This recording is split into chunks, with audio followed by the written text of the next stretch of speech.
নমস্কার বন্ধুরা, আমার রান্নাঘরে তোমাদের সবাইকে স্বাগত জানাই। আমার রেসিপি যদি ভালো লেগে থাকে তাহলে লাইক, শেয়ার আর সাবস্ক্রাইব করে দেবে। আর আমার রেসিপিটা ভালো লাগলো না খারাপ লাগলো সেটা কমেন্ট করে আমাকে জানাবে। তো আমি এখানে করছি আজকে ফিশ কাটলেট। তো ফিশ কাটলেট করার জন্য আমি এখানে কয়েকটা আলু সিদ্ধ করে নিয়ে তার মধ্যে তেলের মধ্যে আমি আদা রসুন ফোড়ন দিয়ে তার মধ্যে জিরার গুঁড়া, ধনের গুঁড়া, লঙ্কার গুঁড়া, একটু মৌরি রোস্ট করে ওটাকে বেটে গুঁড়া করে আমি এটার মধ্যে দিয়ে দিয়েছি, পুরটার মধ্যে দিয়ে দিয়েছি। আর দিয়ে দিয়েছি অল্প সবজি মশলা। তো আমি এটাকে এইভাবে দিয়ে, তোমরা অন্য মশলাও দিতে পারো বা গরম মশলা দিতে পারো, যেটা তোমাদের ইচ্ছা। তার চিনি, লবণ, মিষ্টি দিয়ে আমি এই আলুর এটাকে বানিয়েছি। তার মধ্যে আমি এখানে একটু ঝাল ঝাল হওয়ার জন্য, মিষ্টিও দিয়েছি হওয়ার জন্য, আমি এখানে একটু লঙ্কার গুঁড়া দিয়ে দেবো, একটু ঝাল ঝাল খেতে ভালো লাগে। তো আমি লঙ্কার গুঁড়া দিয়ে এটাকে ভালো করে এটাকে মিক্সড করে নেব।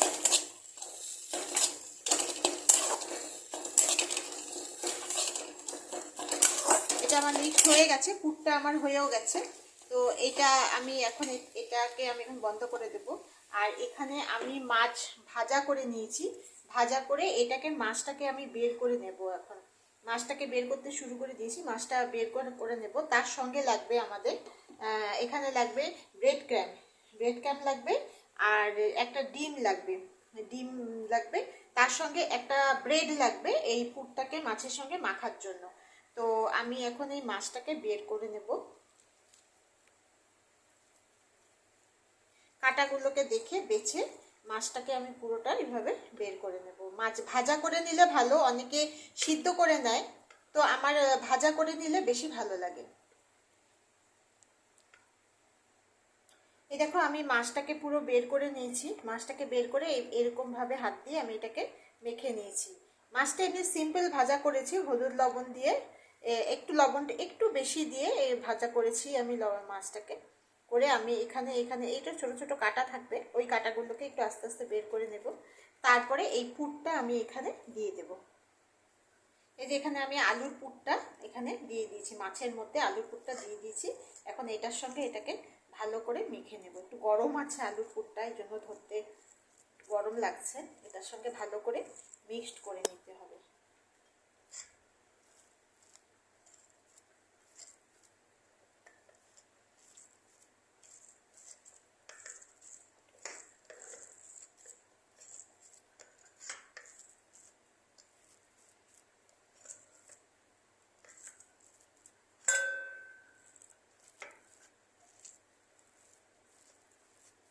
এটার মধ্যে তোমরা ব্রেডও দিতে পারো বা একটু ব্রেড ক্যাম্পও মিশিয়ে দিতে পারো। তা ব্রেড ক্যাম্প যখন আছে সামনে, তা আমি এটার মধ্যে অল্প করে ব্রেড ক্যাম্প মিশিয়ে দিচ্ছি।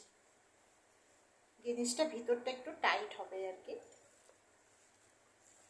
এটাকে ভালো করে আমি আলুর পুরের মধ্যে আমি যা যা দিয়েছি আমি আরেকবার বলে দিচ্ছি। আমি একটু লবণ দিয়েছি, হলুদ দিয়েছি, লঙ্কার গুঁড়া দিয়েছি, তার মধ্যে জিরার গুঁড়া দিয়েছি, অল্প ধনের গুঁড়া দিয়েছি, মৌরি গরম করে রোস্ট করে ওটার গুঁড়াটা আমি দিয়েছি, তাছাড়া সবজি মশলা দিয়েছি এটার মধ্যে। দিয়ে আমি সবগুলোকে একসঙ্গে পেস্ট করে দিয়েছি। আর দিয়েছি আদা আর রসুন বাটা, অল্প করে আদা রসুন বাটা দিয়েছি, আর বাকিগুলো দিয়েছি। দিয়ে আমি এটাকে ভালো করে এইভাবে মেখে নিয়েছি। এখন এটাকে কাটলেটের আকার করব।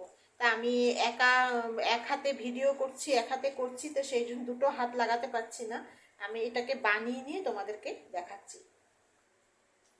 আমি কাটলেটের শেপ করে নিয়েছি। তা আমি এখানে ডিমটা প্লেটের মধ্যে নিয়ে নিয়েছি, তাহলে এটা নিতে সুবিধা হবে। এই ডিমের মধ্যে আমি শুধু লবণ দিয়েছি। আর এখন এখানে একটু দেব গোলমরিচ। গোলমরিচটা একটু ডিমের মধ্যে একটু বেশি করে দিলে ভালো। গোলমরিচ দেব, আর এখানে আর অল্প করে দেব লঙ্কার গুঁড়া। আর কিছু দেব না। এটাকে জাস্ট নাড়িয়ে নেব।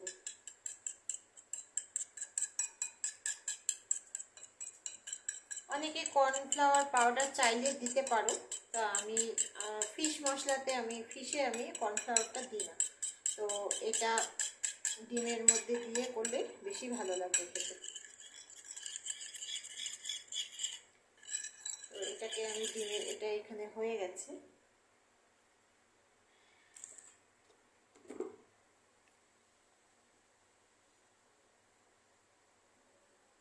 তো আমি এটাকে আস্তে করে এভাবে উঠিয়ে নিয়ে ডিমের মধ্যে এভাবে দেব, দিয়ে এটাকে আবার আস্তে করে এভাবে উল্টে নেব। আস্তে করে উল্টে নিয়ে আমি এটাকে নিয়ে সোজা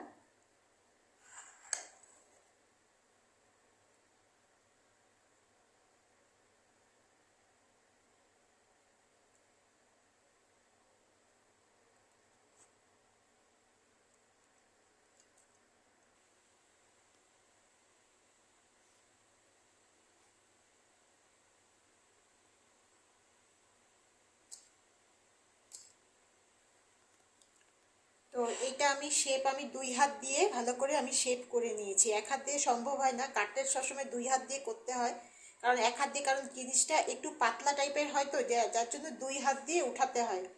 2 হাত দিয়ে না, আমি পারি না আর কি 1 হাত দিয়ে উঠাতে। তো সেজন্য 2 দিক দিয়ে 2 হাত দিয়ে উঠে জিনিসটা তৈরি মানে আমি বানাই ওরকমভাবে। তো আমি 1 হাতে করতে গিয়ে একটুখানি ভেঙে গেছিলো।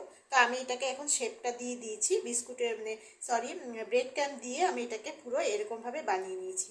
আমি আরেকটাও ডিমের কলাই চুবিয়ে নিয়েছি, করে নিয়ে আমি এখন এই ব্রেড ক্যাম দিয়ে এটাকে একটু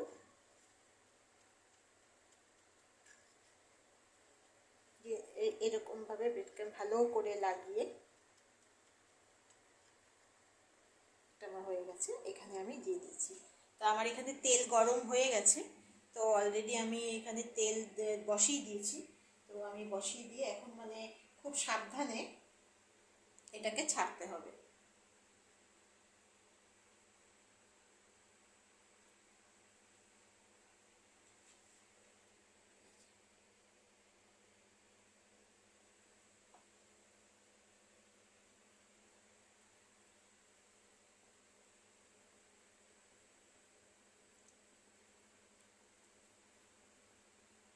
এটাকে এদিক দিয়ে ছেড়ে দিচ্ছি। আঁচটাকে বাড়িয়ে দিতে পারো, কোনো অসুবিধা নেই। জিনিসটা তো তৈরি হয়ে আছে, জাস্ট উপরে কোটেকটা ভাজা হলে হয়ে যাবে।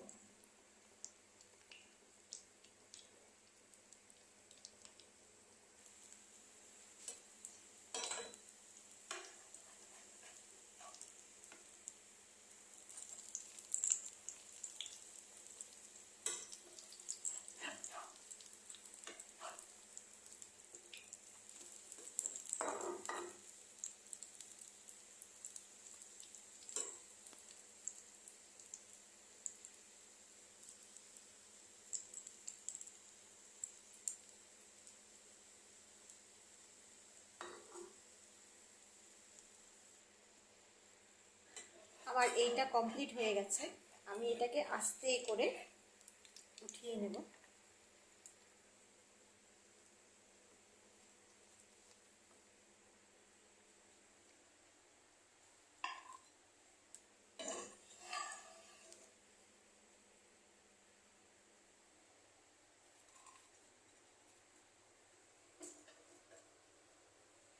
তো আমার এই ফিশ কাটলেটটা রেডি হয়ে গেছে। এখন আপনাদের যেটা ইচ্ছা সেটা দিয়ে খেতে পারেন, মেয়োনেজ দিয়েও খেতে পারেন, একটু স্যালাড কেটে নিলেন, পেঁয়াজ কুচি, আদা কুচি, পেঁয়াজ কুচি, গাজর, শসা দিয়েও খেতে পারেন, বা সস দিয়ে খেতে পারেন, বা ধনেপাতা বাটা দিয়ে খেতে পারেন, যেটা খুশি সেটা দিয়ে এখন আপনি এটাকে আপনারা সার্ভ করতে পারবেন। তো আমার এটা তৈরি হয়ে গেছে, তো আমি এটা এখন গরম গরম সার্ভ করব। তা আমার এই কাটলেটে কেমন লাগলো অবশ্যই জানাবেন। আমি অপেক্ষা করব আপনাদের কমেন্টের জন্য। কমেন্টে অবশ্যই জানাবেন কেমন লাগলো। আর আমার রেসিপি ভালো লেগে থাকলে আমি আবার বলছি, লাইক, শেয়ার আর সাবস্ক্রাইব করে দেবেন।